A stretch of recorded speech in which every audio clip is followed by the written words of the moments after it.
Aimables téléspectateurs, bonjour. Toute heureuse de vous retrouver comme dans ce nouveau numéro de votre magazine Jouvence consacré à l'entrepreneuriat, mais aussi aux activités socio-éducatives, culturelles et artistiques des jeunes. C'est dans cette dynamique qu'on reçoit dans ce tout nouveau numéro de votre magazine Jouvence un jeune entrepreneur guinéen qui évolue dans un secteur pas très convoité, mais il arrive à tirer son épingle du jeu de cette activité. En tout cas, avant d'aller dans le vif du sujet, je vous invite à suivre le portrait de notre invité du jour.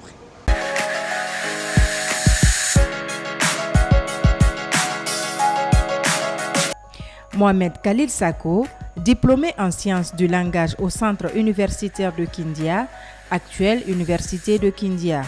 Passionné, dynamique et coriace, a embrassé le monde de l'entrepreneuriat par la mise en place d'un événement de mode et au fil du temps, sa passion pour les engins roulants, c'est-à-dire la conduite, surgit et grandissait plus d'un.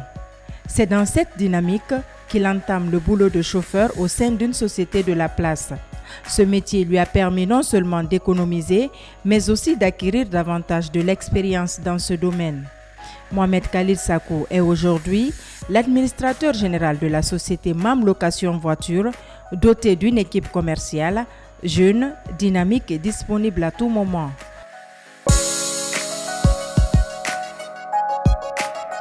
Il est sur ce plateau avec nous, M. Mohamed Khalil Sako, administrateur général de l'entreprise MAM Location Véhicule.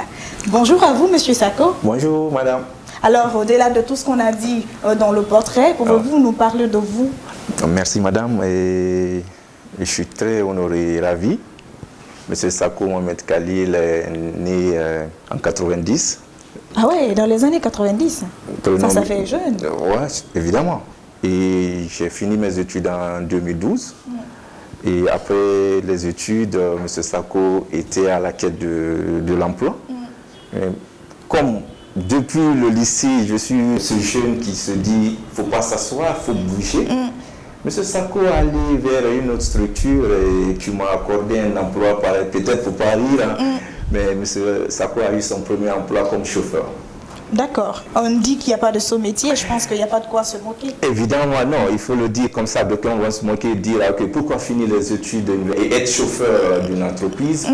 Et j'ai fait 2 ans comme chauffeur d'une entreprise qui m'a permis de connaître toute la Guinée, par exemple, et toute la Guinée, dans les confins de la Guinée.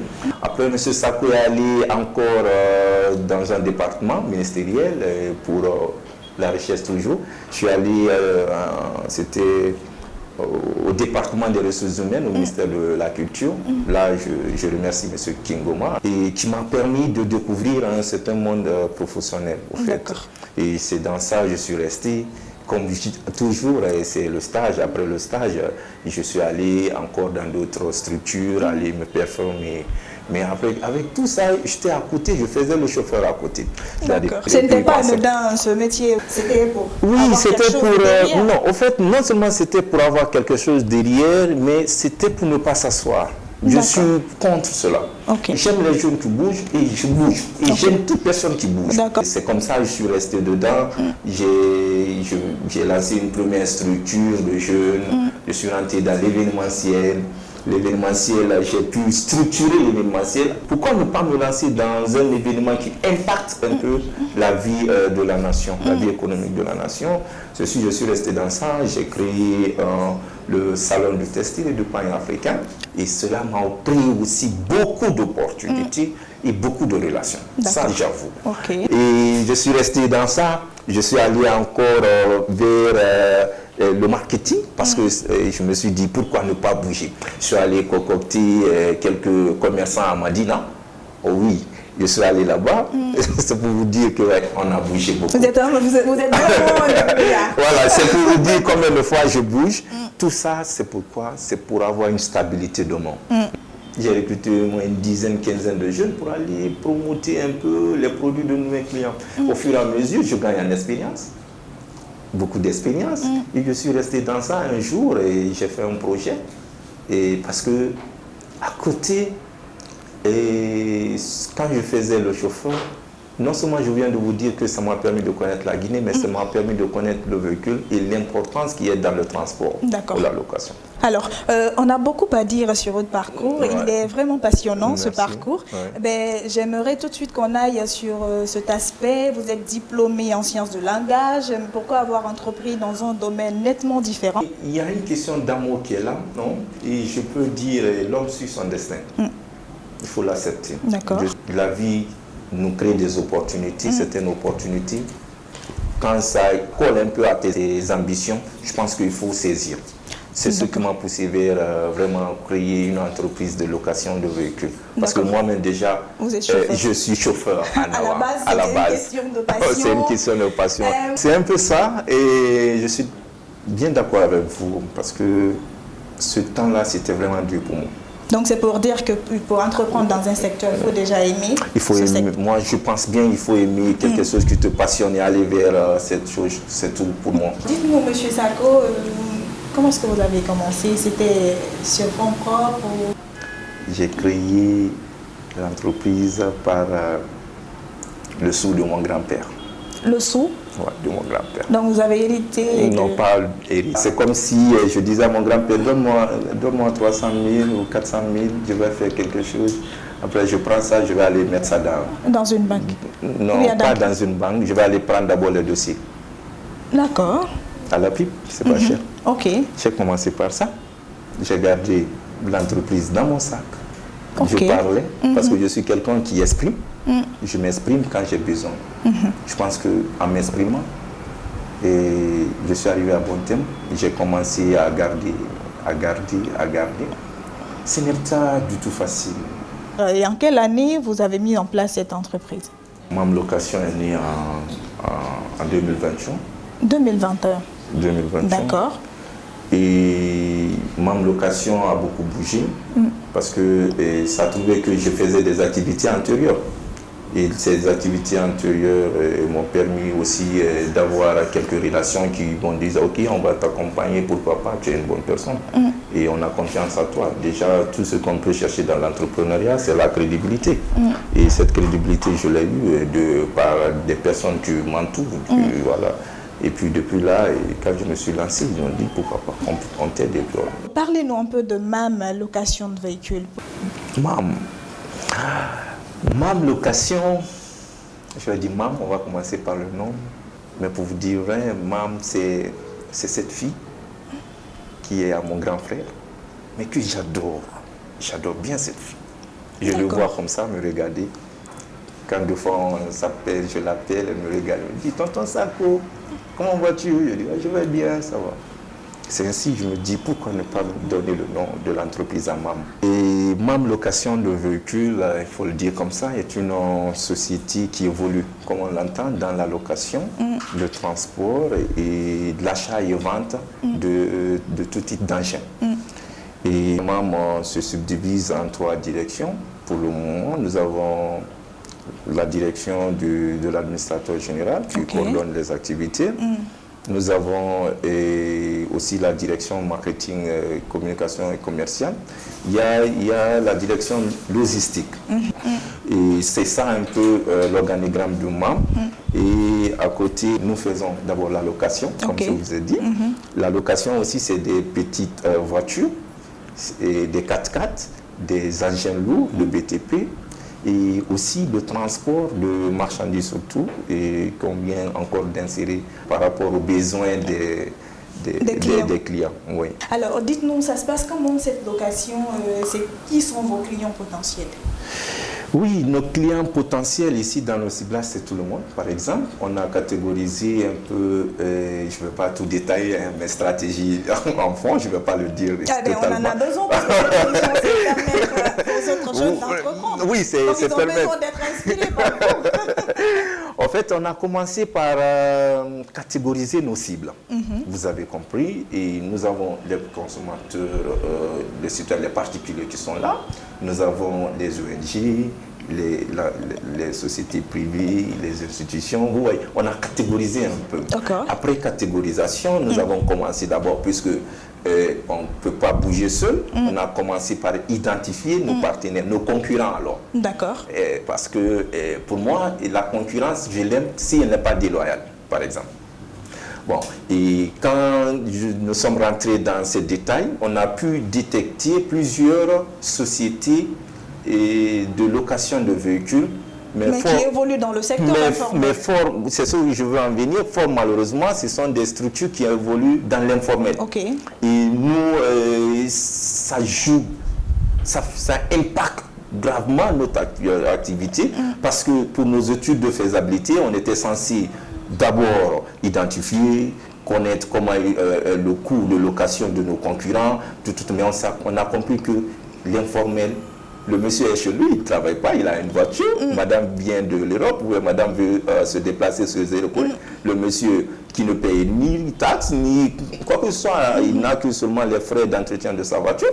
Il vient, il donne, madame vient le voir, donne-moi 500 000, il lui donne. Et nous, entreprises, on a des taxes, les employés, le fonctionnement, et aussi l'entretien de la voiture. Et quand vous prenez, selon vous, vous êtes à ma place, madame va aller vers qui? Vers le monsieur. Avec le moins 10 ans. Voilà, en fait, c'est ce qu'on a compris un peu dans nos démarches, qu'il fallait changer cela. D'accord. Alors, comment est-ce que vous gérez cette situation? Bon, j'avoue que ce n'est pas facile, hein, parce qu'il y a l'habitude qui est là. Oui. Et j'ai eu à discuter avec quelques patrons aussi de sociétés qui sont dans le même bateau que moi, et j'utilise le mot. Ils m'ont fait comprendre réellement que ce secteur informel-là joue aussi sur eux. Qu'est-ce qu'il faut pour aller à la réglementation de notre secteur? Nous sommes en train de discuter, on a vraiment commencé les pourparlers, mais il faut comprendre que j'ai des aînés là. Quand tu viens quelque part, quand tu viens d'atterrir dans un monde, je pense qu'il faut respecter les aînés, il faut les suivre jusqu'à un nouveau. Si tu vois que ça ne bouge pas, trouve-toi des stratégies pour les faire bouger. Parce qu'il y a ça aussi. Soit on bouge ensemble ou on se bat pour vous faire bouger. On se bat pour uniformiser un peu le coût de nos locations en fonction des villes, par exemple. Surtout en fonction des villes, parce que ça dépend.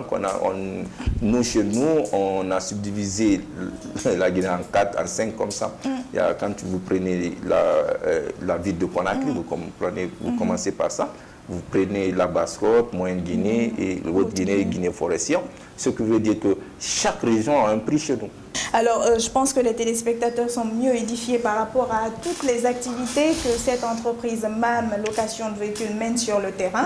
Mais on aimerait savoir par rapport, bien sûr, aux chauffeurs. J'estime que vous avez des chauffeurs. Comment est-ce que ça se passe, le recrutement? Quand on recrute, on n'éjecte pas tout le monde, non. On vous écoute, on vous fait passer un texte par un professionnel que nous recrutons souvent pour venir faire le texte. Et quand le texte est passé, on vous catégorise en fonction. Par exemple, un chauffeur qui bouge pour Zélécoré, on va te donner un chauffeur qui non seulement qui connaît la mécanique, ça ne voudrait pas dire qu'on te donne une mauvaise voiture. Non. D'accord. Mais c'est pour... On minimise les risques chez nous. Chez nous, il n'y a pas de risque. On met tout en ordre pour que le client soit satisfait. Vous nous avez parlé de plusieurs autres activités de l'entreprise MAM Location de véhicules. Et quelles sont ces activités et comment vous les menez sur place? Quand nous prenons, par exemple, notre location, dans la location, il y a tout ce qui va véhicule, engins lourds, BTP, parce qu'il ne faut pas se limiter qu'à la location de véhicules. On loue aussi des engins de BTP. Voilà, ça c'est pour des ingénieurs, ça c'est pour des travaux d'aménagement, des travaux de construction. Voilà, on a ces partenariats très bien scellés avec d'autres structures avec qui nous travaillons. Maintenant, quand vous prenez le transport de marchandises, par exemple, c'est un citoyen ou bien un commerçant qui a besoin de prendre son conteneur du port autonome, pour Madina par exemple, du port pour Zélécoré, nous réagissons aussi à ce niveau. Voilà, nous avons, et il y a beaucoup d'avantages qui vont avec nous. Beaucoup d'avantages. D'accord. Alors, vous allez nous expliquer rapidement quels sont ces avantages? Oui, parce que nous assurons nos activités sur le terrain. Ce qui veut dire qu'au cas de problème, l'assurance est là pour nous accompagner. D'accord. C'est tout. Je pense que ça va être un peu prématuré de parler des difficultés, mais minimes qu'elles soient, je crois que vous avez eu à avoir des difficultés. Oui, les difficultés sont énormes. Jusque-là, je suis là, il ne faut pas voir le cadre comme ça, mais c'est comment je fais pour joindre le bout. C'est compliqué, parce que commencer une entreprise sans véhicule, ni rien, c'est compliqué. Voilà, et c'est les parties obscures aussi qu'il faut démontrer à ceux qui nous suivent. Voilà, il ne faut pas montrer totalement que tout est rose chez toi. Il faut montrer réellement que ceux qui te suivent, qui comprennent que À partir de 0, on peut aller. Mam Location, c'est 0 véhicule. Mais aujourd'hui, Mam Location se bat à travers les partenaires, tout, à trouver de quoi payer ou fonctionner ces travailleurs, l'entreprise. D'accord. Alors, quand vous parlez de cet aspect des véhicules, c'est vrai que quand on parle de location, il faudrait avoir à notre disposition ou à votre disposition des véhicules. Ça se passe comme l'octroi. Parce que vous l'avez dit, il ne faudrait pas faire croire aux gens que tout est rose, mais tout ce processus, parce que voilà, cette émission, elle est inspirante. Les jeunes ont peut-être envie d'entreprendre dans le même domaine que vous. Donc, il faudrait, en quelque sorte, nous sommes à l'école, à votre école, là. Oui, et effectivement, j'ai commencé avec 0, mais j'ai eu des pourparlers avec mes partenaires, et avec un parquet, par exemple, qui a eu confiance. Je lui ai expliqué mon projet. Je lui ai dit, je viens de lancer mon activité, c'est pas que ça. Et j'ai dû mobiliser quelques fonds, comme je vous ai dit, je l'ai créé. Et après, quand j'ai expliqué ça à mon grand-père, il me dit, pourquoi pas t'accompagner? C'est comme ça qu'il m'a accompagné. Il a été le garant au niveau du parquet. D'accord. Vous voyez, c'est à travers lui j'ai eu au moins une petite voiture. Il y a un partenaire qui est venu de l'extérieur pendant le mois de décembre. Là. Il m'a pris la voiture pendant 1 mois. Oui, pendant 1 mois, ça m'a fait un petit sou. J'ai pris la voiture, j'ai pris le sou là, je suis allé donner au parquet encore et ça lui a permis de me donner encore une autre voiture.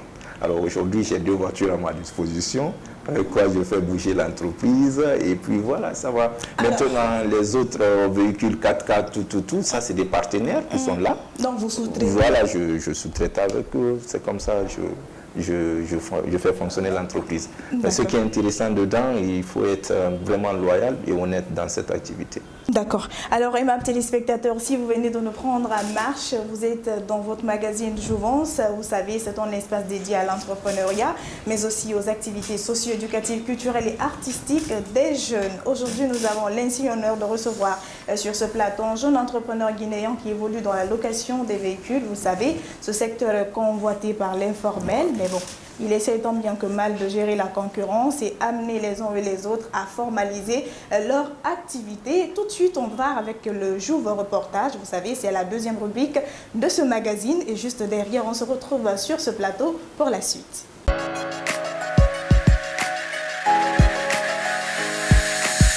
Aujourd'hui, ils sont nombreux des jeunes Guinéens sortant de nos universités et écoles professionnelles à la recherche de leur premier emploi. Une situation qui préoccupe à la fois l'État et les parents, car il s'agit de donner la chance aux jeunes d'avoir du travail pour satisfaire leurs besoins vitaux, venir au secours de leur famille et contribuer au développement socio-économique de notre pays, la Guinée. Dans cette voie, certains jeunes estiment qu'on ne peut pas tout attendre de l'État. Il faut affronter la vie avec détermination, courage et conviction. Autrement dit, se battre pour vivre en tapant à toutes les portes. Une femme, il faut que tu sois battante. Il faut aussi que tu aies aussi des objectifs dans la vie. C'est très important aussi. Parce qu'une femme, quand tu travailles, tu as de quoi, tu ne dépends de personne, tu ne dépends de ta famille, tu ne dépends de tes amis, tu ne dépends d'aucun homme. Pour moi, en fait, c'est ça le plus important. Avec beaucoup de courage, d'acharnement, on arrive à joindre les 2 bouts à travers ce travail. Moi, par exemple, il me faut sortir, aller sur le terrain, aller à la rencontre des clients. Il y a déjà la concurrence et elle est tellement rude que vous avez du mal à vous insérer. Nous parlons d'égalité entre hommes et femmes. Du coup, il ne faut pas se dire ça c'est un métier pour les hommes, ça c'est un métier pour les femmes. Tout ce que les hommes font, les femmes peuvent aussi le faire. Donc, je me dis, prenez vos diplômes, prenez vos certificats et sortez sur le terrain. Allez-y à la recherche d'un travail, il n'y a pas de sous-métier. Ainsi qu'on le voit, l'école est un moyen, ce n'est pas une fin en soi. Après leur formation classique, ils ont décidé d'aller à la rencontre de leur destin.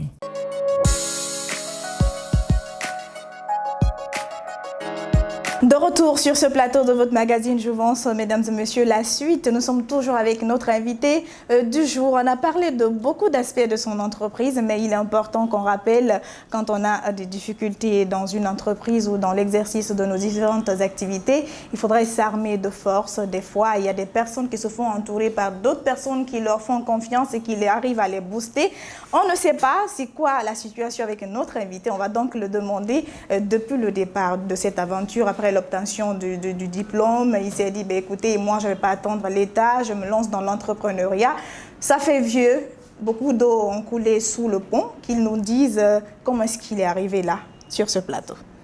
Le début d'abord, c'est de remercier Dieu, parce que c'est grâce à lui nous sommes présents aujourd'hui. Et aussi, je pense que ce qui a beaucoup fait force avec moi, c'est la persévérance et le courage. La confiance en soi. D'accord. Dans toute chose. Et dès que tu sais que ce que tu proposes est bon, dès que tu as l'idée que tu veux impacter la vie de ton pays, tu veux aussi employer. Parce que moi, je suis de ceux qui pensent que l'avenir de l'Afrique réside dans l'entrepreneuriat. Ouais, non. Et c'est pourquoi je n'arrête jamais d'inciter mes amis à aller vers l'entrepreneuriat. La famille a tout fait pour que j'aille, je me concentre sur la fonction publique. Et moi, je leur ai dit, écoutez, vous avez créé, vous avez pris votre chemin. Peut-être que vous avez réussi. Moi, c'est ça ma vie. D'accord. C'est ça ma vie, je veux grandir ensemble. Maintenant, c'est vrai, les difficultés sont énormes. Le début, comme je vous ai dit, est très, très, très, très épineux, mais il y a eu quelque part où les gens m'ont compris. Parce que je bougeais, je descendais, les gens m'ont compris, les grands frères. D'accord. Ouais. Alors, parlez-nous maintenant du personnel. Comment est-ce que vous arrivez à gérer? Est-ce facile? Parce que je vois que vous êtes entouré plus par les femmes. Avant que je ne mette tout ça en place, j'ai eu un peu travaillé avec des femmes que je connais beaucoup et que je ne peux pas donner leur nom ici. Donc c'est comme pour vous que vous êtes armé, vous êtes outillé à gérer. Je suis outillé très très bien à gérer les femmes parce que, excusez-moi, au-delà de ma location, j'ai d'autres activités annexes qui est d'organiser les femmes, les former en tout ce qui est entrepreneur, tout ce qui est textile, j'ai commencé à vous dire. Je vous ai posé cette question parce que c'est rare aujourd'hui de voir dans une entreprise plus de femmes que d'hommes. C'est comme pour dire que vous n'êtes pas de ces gens qui ont trop de stéréotypes, dire écoutez, la femme, c'est l'homme d'abord, après la femme. Chez vous, il y a l'équité qui prime là. Surtout, je suis un adepte de ceux qui pensent qu'il faut l'équité. Non, il faut ça, au fait. J'aime tout le temps dire que la femme, c'est 2 fois l'homme. Excusez-moi. Et j'aime le dire comme ça, parce que quand elle s'y met, tu lui lances des défis, elle va au bout. D'accord. C'est vrai, les retards sont là. Mais je pense qu'un manager, c'est quelqu'un qui comprend, qui sait lire, qui sait se mettre à la place des gens. Voilà, qui sait se mettre à la place des gens, comprendre ce qu'ils veulent. C'est vrai, j'ai des principes, je suis des fois, comme le disent certains de mes collaborateurs, je suis bizarre des fois, excusez-moi le terme, mais c'est comme ça, je fonctionne, j'ai confiance. Je te mets en confiance, et je te dis ce que tu dois faire, je te donne tes tâches. Et je pense que quand même pour le moment, ça va. C'est le plus important. C'est le plus important. Il faut savoir cocher. En tout cas, c'est ce qui rend productif un employé. Voilà, quand l'environnement est adéquat, je pense qu'il n'y a pas à s'inquiéter bien pour le rendement. En tout cas, mes téléspectateurs, nous sommes presque à la fin de cette émission. Mais tout de suite, M. Sako, dites-nous, c'est quoi pour vous l'entrepreneuriat et votre point de vue par rapport à l'entrepreneuriat jeune aujourd'hui en Guinée? Je vois qu'il y a beaucoup d'évolution. Je vois qu'il y a beaucoup d'évolution parce que moi, je suis souvent dans les régions, dans les zones rurales, et j'aime aller former les gens. J'organise des formations en entrepreneuriat aussi, financées par certains partenaires. Parce que, voilà. Et moi, je pense qu'il y a beaucoup. Les jeunes sont en train de comprendre que l'avenir de l'Afrique, pourquoi pas de la Guinée, réside dans l'entrepreneuriat. Aujourd'hui, on n'a pas besoin d'avoir des centaines de millions qui vont te peser le poids, qui seront des poids pour vous. Moi, je pense que le bien-être, ça vaut le coup. Avoir 1, 2, 3 employés, faire ce qui te passionne, je pense que c'est la meilleure des choses. C'est la meilleure des indépendances. Là. Quand vous prenez la manière dont je vois l'évolution de l'entrepreneuriat, les jeunes, surtout les femmes, ils se battent beaucoup dans ce secteur.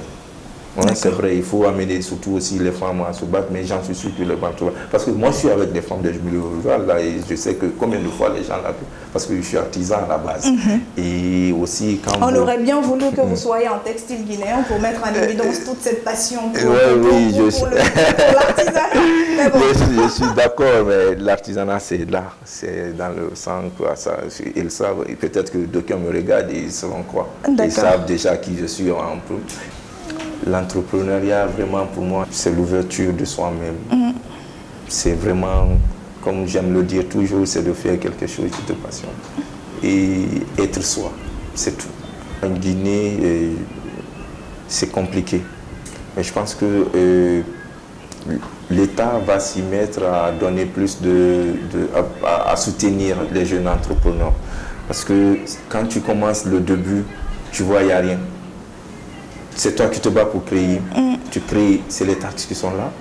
Après, c'est l'emploi, tu dois. Et ce que tu gagnes, les marchés, on sait comment. Bon, on va même pas. L'obtention des marchés. Non, on va même pas rentrer dedans. Mais l'État et ce qui nous fatigue aussi, je vais dire quelque chose peut-être qui va heurter la sensibilité des gens. Mais il faut que l'État se batte à amener certains patrons fonctionnaires à quitter aussi dans l'entrepreneuriat. Surtout, ça nous fatigue beaucoup. Là, j'ose le dire. J'ose le dire, ça nous fatigue beaucoup. Voilà, et quand tu es directeur d'une régie et tu as 2 entreprises à côté, les autres entreprises, ils font quoi? Donc, ils sont trop gourmands. Non, en fait, c'est une réalité, j'entends de dire comme ça devant la caméra, c'est une réalité. Et quand tu es directeur, quand tu es le... Bon, prenez comme les gens veulent, je suis désolé, mais je suis juste réaliste. Je suis en train de te dire quelque chose de réaliste. Quand tu es à la tête de quelque chose et c'est toi qui donnes le marché et tu as 2 ou 3 entreprises.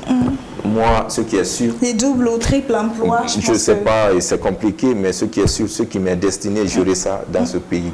Je respecte les aînés, je respecte les aînés, je vous dis encore, je respecte mes amis, mon environnement, mes collaborateurs, et j'ai foi en Dieu. Je pense que tout le reste là se dessinera de lui-même. Bien sûr. Ouais.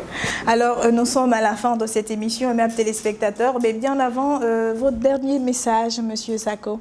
J'aimerais dire aux jeunes de ne pas attendre. Pour moi, quelqu'un disait que pour lui, patienter, ce n'est pas d'attendre, mais c'est d'agir en attendant. C'est ce que j'ai en tête. Il faut que les jeunes profitent de leur atout pour en faire des opportunités. Chacun a un talent caché en nous. Chacun a quelque chose en lui que Dieu nous a légué. Il suffit juste de découvrir et mettre à la disposition de la population, mais de point de vue positif. Ce n'est pas sorcier. Non. Tous ceux qui sont arrivés aujourd'hui ont eu un début. Et ils se sont développés, ils se sont vraiment structurés jusqu'à arriver. Il y a la peur dans ça, c'est quand tu bouges pour ne pas tomber. Quiconque n'accepte pas de tomber ne peut pas se relever. Moi, je pense que les jeunes aujourd'hui doivent comprendre cela et voir comment ils peuvent convertir ou traduire ce qu'ils ont comme atout. C'est certes que c'est hyper difficile, je vais l'ajouter comme ça. Ça a beaucoup d'aléas, mais après tout, tu aimes ce que tu fais et tu t'assumes, quoi. Avec beaucoup de sourires sous les lèvres, parce qu'à un niveau comme ça, je dis vraiment Dieu merci. Merci. Voilà, mes téléspectateurs, nous sommes pratiquement à la fin de ce nouveau numéro de votre magazine Jouvence, dans lequel on a reçu l'administrateur général de l'entreprise, MAM Location de Véhicules. On espère tout de même que vous allez essayer. C'est pas facile, ce sera vraiment difficile, mais bon, lancez-vous pour voir, parce que tout réside dans l'entrepreneuriat. Quand on entreprend, on prend notre destin en main.